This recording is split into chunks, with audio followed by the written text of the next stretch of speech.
Break के बाद पुन्हा डोकेवर काढत अज्ञात चोरट्यांनी कसगाव, घुसर्डी, पासर्डी येथे एकाच रात्री 4 घर फोडत रोकडसह काही सोन्याचा ऐवज लांबवल्याने नागरिकात घबराट पसरली आहे. कसगाव परिसरात चोरट्यांनी चांगलेच डोके वर काढले आहे. घरफोड्या, मोटरसायकल चोरीचे प्रकार ब्रेक के बाद सुरूच आहेत. मात्र एकाही चोरीचा तपास लावण्यात भडगाव पोलिसांना यश आलेले नाही. दिनांक 26च्या मध्यरात्रीनंतर येथील गजबजलेल्या राणा पॉइंट चौकातील सुदर्शन भिला अमृतकर यांचे घर फोडत तेथून मोठ्या प्रमाणात रोख रक्कम लांबवली.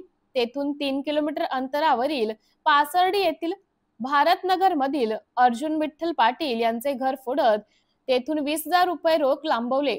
तेथून काही अंतरावर घुसर्डी येथून बळीराम हरी जाधव व निवृत्ती भास्कर देवकर यांचे घर फोडून तेथून रोख रक्कम व सोन्याचे दागिने असा ऐवज चोरट्यांनी लांबवला. एकाच रात्रीत 4 घरफोड्या करत चोरट्यांनी पोलिसांना आव्हानच दिले आहे. गेल्या 2 महिन्यात कसगाव येथून गजबजलेल्या चौकातून 3 मोटरसायकल चोरट्यांनी लांबवत पोलिसांना आव्हान दिले होते. याचा तपास लागत नाही तोच गेल्या आठवड्यात वाडे रस्त्यावरील मोहन लखा अहिरे यांची मोटरसायकल चोरट्यांनी लांबवली. तिचा देखील तपास लागत नाही तोच पुन्हा कसगाव व पासर्डी येथे घरफोडी करत भडगाव पोलिसांना आव्हान दिले आहे. खतासाठी सांभाळून ठेवलेल्या पैशांवर चोरट्यांचा डल्ला.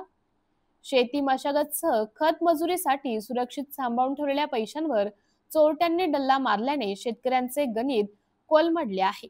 आता खत मजुरीचा जुगाड कसा करावा या विवंचनेत शेतकरी पडला आहे. MDTV न्यूज साठी तालुका प्रतिनिधी सतीश पाटील, भडगाव.